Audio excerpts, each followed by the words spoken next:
All right, old school NBA fans, self-researched NBA facts. Got another video for you. As always, thanks to anybody who watches my videos, subscribes to my channel. I really appreciate it. And this video here is kind of in response to a couple people in the comments section. Also, when I was doing my research, Shannon Sharpe said something, and I wanted to look into it. Sharpe had made the claim that LeBron James always led his team in scoring. He said one time he didn't. Well, I don't know if he's talking about regular season or playoffs, but no, that's not true at all. And I'm going to get into that. I'm going to look at the analytics of star players, the greatest players of all time, and where they ranked on their teams versus the rest of their teammates for their whole career. So that should be a really good gauge of how good a teammates you actually had. How close were these other players to you? Did they occasionally even have a better PER, box plus minus? We're going to get into all that. That is not an indictment on any player at all. It just goes directly to what else they had on their team and how much of a role did these players have to have. Some guys are ball hogs. They're a system in themselves. They go out and they hawk stats. That's really what they're playing for, to try to rack up a bunch of stats instead of winning being the main focus and then the stats just being a byproduct of that. Some actually, and I think you know who I'm talking about, go out and intentionally try to rack up stats. That's just what they play the game for. Fine, whatever, no big deal. There was somebody in the comments section in today's video, the one about Michael Jordan beating the Hall of Fame coaches. He went on this tangent about how Michael Jordan had two of the best international players. And I'm thinking, what? Tony Kukoc and Luke Longley are two of the best international players? They wouldn't make any reasonable person's top 25 in international players. I mean, come on. They weren't even better than Detlef Schrempf at that time. Please, guys are nuts. The best three-point shooters. There's been so many besides B.J. Armstrong and John Paxson. Sure, they were nice shooters. Craig Hodges was a nice shooter. But how many teams have had a nice three-point sniper over the years? Come on, let's just not even go down that road. But the analytics are the analytics. I don't fully understand them, but I am learning more about them. But I'm going to use the analytics in this one to show what the situation is for each of these players and the strength of their teammates. Here we go. Get right into it. I only did my top 10 basically because I could see how long it was going to take to do each individual player and show every year, every stat. It was going to be pretty time consuming. But I started with Steph Curry because some people have this recency bias, whatever. They got Curry in their top 10, which I think is just simply ludicrous. He's in my top 15, but who are you knocking out? That's the thing. I don't think Curry's done enough to knock out these legends. He belongs in the Jerry West, Moses Malone, Oscar Robertson. In that group, absolutely. You will get no dispute from me. Maybe even Dr. J. I would say yes, he's in that group for sure. But beyond that, no, let's not get crazy. Steph Curry, in his career, 3 times he did not lead his team in PER. There was a different leader on his team. 4 times value over replacement. 3 times box plus minus. And 3 times points per game. So at first glance, when I look kind of at the other players, that's actually not bad. He didn't have a bunch of times where somebody else having a better playoffs, because this is just playoffs I'm interested in, not the regular season, because the playoffs is definitely where people make their legacies. It's the difference between Manu Ginobili or Paul George. You know what I'm saying? People hold Manu Ginobili in higher regard than they do Paul George. They think Paul George is soft. Now, I think if we're looking at it reasonably and objectively, all things considered, I think Paul George was a better player than Manu Ginobili. Not by a lot, close, but I would say Paul George overall, all things considered, of just playing the game of basketball, I would think that Paul George is maybe a little bit better, just a little bit better than Ginobili, because he was a better defender. But he's not a greater player. Ginobili's the greater player because he contributed to so many wins and championships. And that's where you're going to be judged, is the playoffs. Shaquille O'Neal, in Shaq's career, 4 times someone other than him led the team in PER. 9 times in value over replacement, 6 times in box plus minus, and 7 times in points per game. Now, many of those were when he was getting older and all that. But either way, I mean, that's his career. That's how many he's got. And at one time, it was really nice when he had this guy on his team. They don't want to make this team go much longer than they have to. Here is Bryant. With the drop step. And this guy, number 8. Let's see if he can deliver. Oh, able to whip up by Daniels. And Curry has that severe injury there. It's impossible to score. Bryant looking to take her. Shaq gets it. Parker and Daniels to push it. He wants them to accelerate. Here's O'Neal. Yeah, you see those guys together. They were great. They won a three-peat. When you have Shaquille O'Neal as a teammate, or if you're Shaq, you have Kobe Bryant as a teammate, that is extraordinary. That's some of the greatest, maybe the greatest tandem ever. One of them for sure. One of the top 2 or 3 tandems ever. No doubt about it. And it's nice when you have a teammate like that. Absolutely. Somebody that some years might overtake you in points per game. You overtake them. You guys are right there with each other. That's great. It really is. That's how you win championships. Tim Duncan. 7 times someone other than Tim Duncan led the Spurs in PER in the playoffs. 9 times value over replacement. 9 times box plus minus. And 9 times points per game. Now again, this is not an indictment on Tim Duncan or any specific player. This is just to show the strength of their teammates. That's it. Not only the strength of the teammate, but it also shows that maybe other guys on your team were doing other things, that it wasn't just a one-man show doing everything. To me, that's never been a recipe for winning. You want somebody to run the offense, anchor the defense, that kind of thing. But if you're going to just try to go and snag nothing but stats, I've never found that to be a winning formula. The only few exceptions is just when a team had overwhelming talent or they just got lucky. Akeem Olajuwon, perfect example. Now remember, at the end of his career, he played with Barkley, Drexler. In the beginning, he had Ralph Sampson. Well, I'm here to tell you, twice for Olajuwon. 3 times value over replacement. 4 times in box plus minus, and I think a couple of those years is when he was kind of hobbled, when he was getting older. And then points per game, only 3 times. And one of those was his rookie year where he actually tied Ralph Sampson, but I included the ties in here. That's it. That's impressive. That means Olajuwon just did not have a ton of help. He just didn't. The numbers bear that out.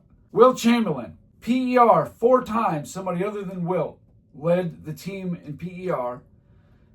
Points per game 7 times. Box plus minus value over replacement was not available. That's a lot for the points per game. He played 14 playoffs. Half of those, he was not the leading scorer. I bet a lot of people don't realize that. Half, he was not the team's leading scorer. Larry Bird, PER 5 times. Value over replacement 3 times. Box plus minus 4 times. And points per game 4 times. And many of that was towards the end of his career. Bird was definitely leading the majority of the time, but he would have occasions where, like a Cedric Maxwell in 1981, would lead the team in scoring or some metric. Larry Bird didn't have the luxury of having a second high-level scorer, somebody that could go out and get you 30, 40 points. He had guys that were putting them in 2 at a time, give you maybe a 20, an occasional 25, super rare occasion, maybe get you 30, but you're not going to get some extraordinary, career game, that kind of thing. He just wasn't getting that from his teammates, and that's okay. But it just goes to show you that Bird, even though he did have some really good teammates, for the most part, he was far and away the best player on the ball. Kareem Abdul-Jabbar, 8 times PER, 9 times value over replacement, 8 times box plus minus, and 4 times points per game. So obviously, Magic Johnson had a lot to do with that. He really had everything to do with it. He was the guy leading the team and all that stuff. He was just so efficient. He was just so good at running that offense. And Kareem, believe me, it made a huge difference in his career having Magic Johnson on there. If he didn't have Magic, I don't know how Kareem would be viewed. He would have the MVPs, but I think maybe somewhere under Wilt even, because Wilt's got 4. He's got 2 championships. Kareem only would have got 1. Maybe let's say we got 1 more. He got 2 championships. I don't know. 5 MVPs, 2 championships. I think you're thinking he's probably top 10, but he's not going to be in GOAT conversations and top 5s and that kind of thing. I doubt it. I really do. Magic did wonders for Kareem's career. No question. Kobe Bryant, PER 5 times, value over replacement 5 times, box plus minus 5 times, points per game 4 times. And believe it or not, it wasn't just Shaq. There was one year where Lamar Odom actually led the Lakers in the play. I think it was like 2007 or 8, one of those. I think it was value over replacement and box plus minus. It was 2 metrics. I was very surprised about that. The points per game, yeah, all 4 were Shaq. And I did not count 97 and 98 when Kobe was coming off the bench. I didn't count Shaq in 2011 when he was coming off the bench.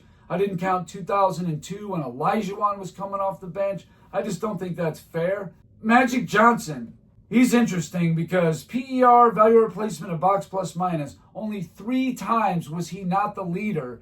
And one of those was the 96 season, which I did include because he played a lot of minutes.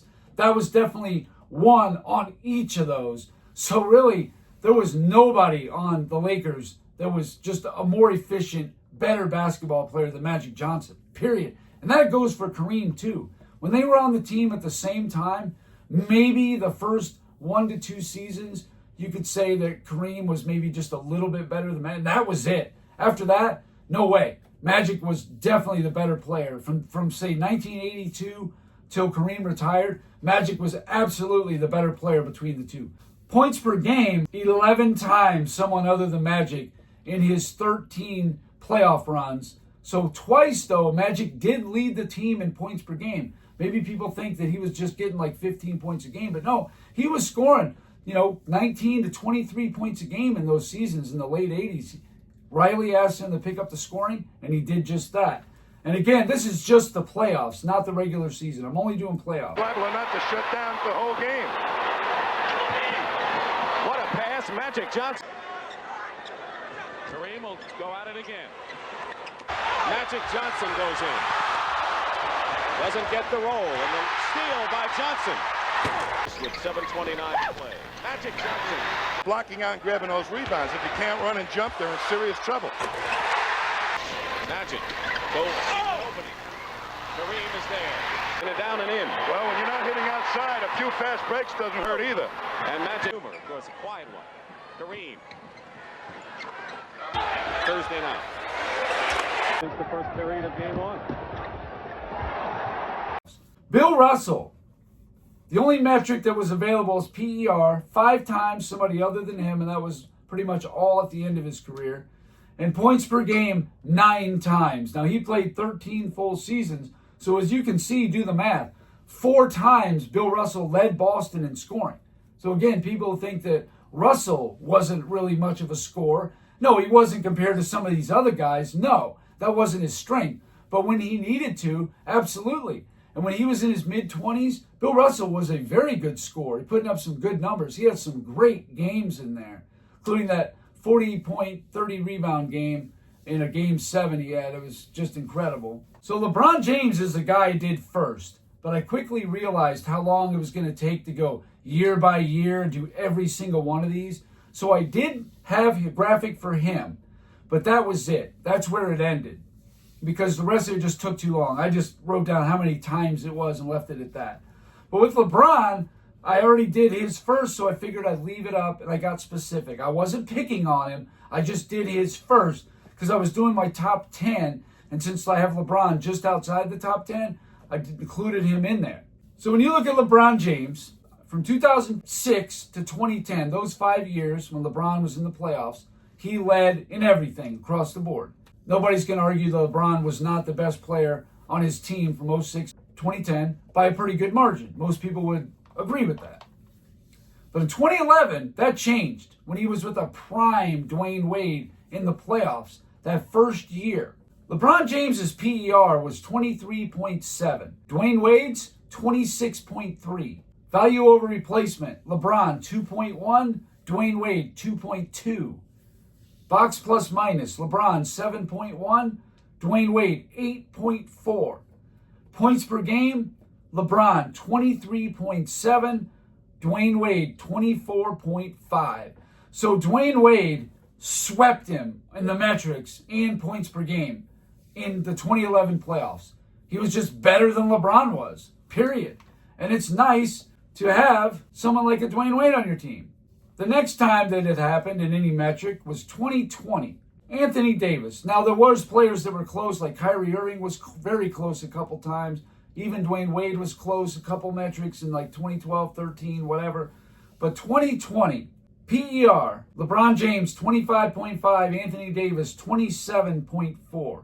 LeBron took him in value over replacement and box plus minus, but in points per game, AD edged him out by 1/10 of a point, 27.7 to 27.6.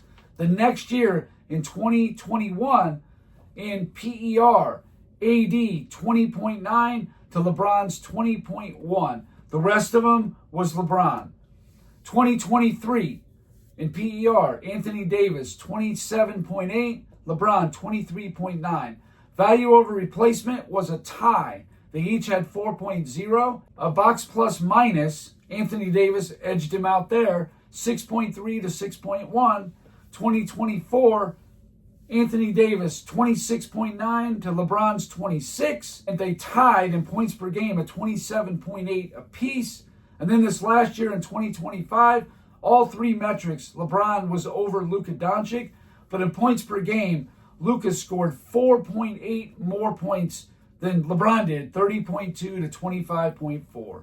So all told, you add it up, in LeBron's career, 5 times a teammate outdid him in PER, 3 times in value over replacement, twice in box plus minus, and 4 times in points per game. Now, I know what you're thinking, like, oh, that's actually pretty good compared to the other guys. That's pretty low. I agree. But again, LeBron always has the ball in his hands. He's ball dominant. That's going to explain why he got a lot of these stats. He played like a free safety on defense for the passing lanes, weak side blocks, that kind of thing. And even on defense, he always boxed out his own teammates to get the rebounds. But on offense, too, he's always got the ball in his hands. So he decides whether to shoot or to pass. That's how it's been for the last 22 years. How hasn't that been exactly the way it's been for LeBron James? Come on. You know it has. So you noticed I didn't have Michael Jordan on there. I was saving him for the last. But before I do, I just want to say that Nikola Jokic, in all his playoff runs, has led the Denver Nuggets in all the playoff metrics. Every one of them on all his playoff runs. That's impressive. In one of the runs, I think it was 2021, it was Jamal Murray, though, that led the Nuggets in points per game. But that's it. Other than that, Jokic has been the leader in all the metrics. And all that means is that you don't have teammates that are close to your level. That's all it means.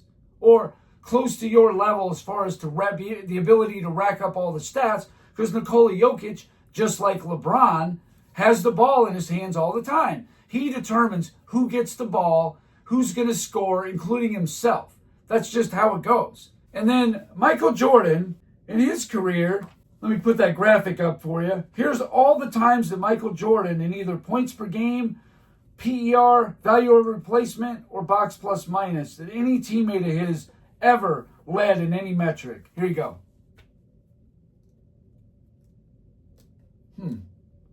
Oh, did I have the right one? Oh, idiot. That's right. No one ever did. Michael Jordan led in every metric in points per game, all 13 playoff runs. Find me anyone that can say that. Like I said, Nikola Jokic can say that for the metrics part of it, but not the points per game. Jokic is having a gap between the rest of his team. Like, he's much better than the rest of his team. Agreed. Absolutely. Like Jordan was. Jordan was so much better than the rest of his team, it wasn't even funny. Now, people years later are trying to make a case for Scottie Pippen, but just look at the numbers. I mean, in 2011, when Dwayne Wade was not having any knee problem, when he was prime Dwayne Wade, right, against prime LeBron James, in their first playoff run together, Dwayne Wade swept him in the metrics and in points per game. It took Dwayne Wade to say, all right, LeBron, we're going to go back to your system, your ball dominant. And I think Dwayne Wade was about 30 there. It wasn't super old, but he definitely became the Robin. He did it on purpose. He saw, like, hey, I can play head-to-head with this guy, no problem. Even score better numbers than he did. I mean, Wade outscored him. The finals, the whole playoff run, everything. And all the metrics, advantage Wade. He did it. But he took a back seat because he saw that the two of them trying to be ball dominant and be the man, it just wasn't going to work. So he backed off, became the secondary guy, and let LeBron kind of run the show. But Wade could have been the man just as easy. I mean, you saw it in 2011. Even like in the regular season, their scoring was pretty much neck and neck. He was right there with LeBron James. Again, Michael Jordan, the only player you're going to find. Nikola Jokic, actually, you could say that too. He's halfway through his career. We haven't seen his decline in the 30s. It'll be a few years. Who knows? Maybe it won't happen. But also, it's not an indictment on the player. It's just about how good of teammates he had.